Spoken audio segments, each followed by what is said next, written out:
Wait. Well, here it is. I can't believe Die Another Day is 20 years old. Oh my god. Time has flown so far for 20 years ago. Despite its delayed release for what it should have come down in 2001, there are no mentions to the Twin Towers in this 20th anniversary of the 20th James Bond film, Die Another Day. Even though it had other things in mind, despite the war and terror happening at that time, it made more literal sense that we're going back to basics of where we're going to talk about its milestone celebration. It's been 20 years since. It may not be a post-9/11 Bond film that we know of. When Bond is traded as a prisoner of war in North Korea, M tells him, "While you were away, the world has changed." Paired with George W. Bush's claim that North Korea belonged to the same axis of evil, along with Iraq, Iran, Syria, the author of License to Thrill said that he stakes the bona fides of somewhere what the war on terror timeline began in 2001. There's a storm cloud that is everywhere what we could see. And the world staged the moment this movie would come out, that on November 20th, 2002, this movie might be lambasted for its cartoonish reliance on CGI, as well as its cheapish use of an action creativity. I know, despite having a box office of $431.9 million, it felt like this was a great idea to sparkle the temperature of a still roving British Empire. Considerably, when this was Brosnan's final Bond film, as a result of this, he met spiky feather retired Miranda Frost, who grants Bond to do what he wants. For some reason, after being saved by the bell, at the end of the pre-credits action scene, he hangs onto the bell's tongue with the son of North Korean general in conflict with diamond trading, madman Colonel Tan Moon, has having to drive over the dam to his death behind him. Bond releases and jumps to his feet. The scrumptious stamina squeezes from Bond himself from a weighted down. It took only 49 seconds to take a metatext of his real age. Despite being Irish, he was younger than Roger Moore. This was his final outing as Bond since 1985's A View to a Kill. Even though this ostensibly inhabited everything what we know of. Even though it took elements from Moonraker, The Man with the Golden Gun, and Colonel Sun for inspiration, this movie would have felt like it was a good idea to release it after 9/11. Despite the poison-tripped shoe blades, the gadget scenes, this one felt like it was released for the 40th anniversary of that Bond movie. As a result of its creativity, Azaro, who's traded for Bond's life, is set free, causing Gustav to publicize him little over a year, has ascended his journey in a interruption of celebrityness, but his biography realized on the slickest brand building. His diamonds have insignia too. Northern founded Diamonds of Iceland, gave it to charity, would drip power on an Oxford education.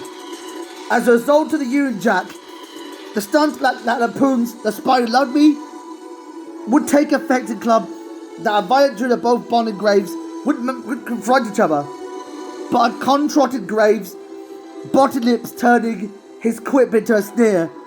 It felt like a monstrous version of what you see on TV. It's quite more political than all the other Bond films. It ain't no turf war than what I saw on TV. It's kinda bland, but I understand that I like this movie.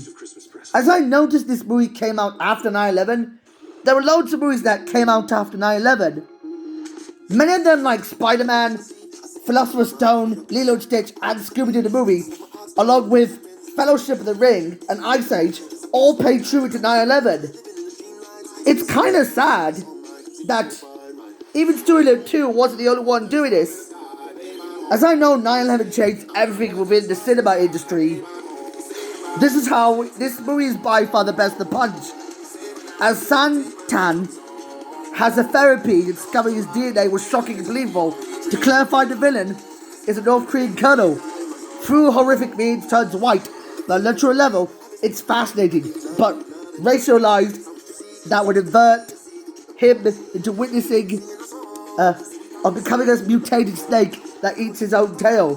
Gravestone's bonds that he modeled his personal after him, just with uncomfortable swagger and crass quips. A foul spirit of the man extends to what Korean country, what kind of metanistic idea was to do so. Though you could imagine if Dr. No was Chinese German, it's quite racially profiled. As I know it's quite of a bad quality, I like the CGI animation, which was originally used for Toy Story, and they had the Aston Martin V12 vanquishing itself. Invisibly, it's kind of manipulatively awesome. As I noticed, this movie is my favourite to the bunch. It's kinda hilarious to imagine. It's been like a long time ago. For 14 months, this movie would have come out on September 21st, 2001. But after 9/11 happened, it got delayed to November 20th, 2002, just to make it more family friendly. Although Madonna would show up in the nick of time as an unexpected character, along with John Cleese from, Rat Race fame, especially for Arnie. It felt like Tears in the Rain. It was kind of fun for me to watch this movie. My mum enjoys this movie. As a result of this, it's kind of fun to realize when everything crumbles to the sea, this movie is my favorite. As I noticed, despite the awesome soundtrack of Die Another Day, I noticed it's been 20 years since we living back at the retrospective. I know we enjoyed this movie together. If we gave it a second look of its re-release for this year, that would be awesome. As I noticed, it takes influence of what it revisits its roots to the original series.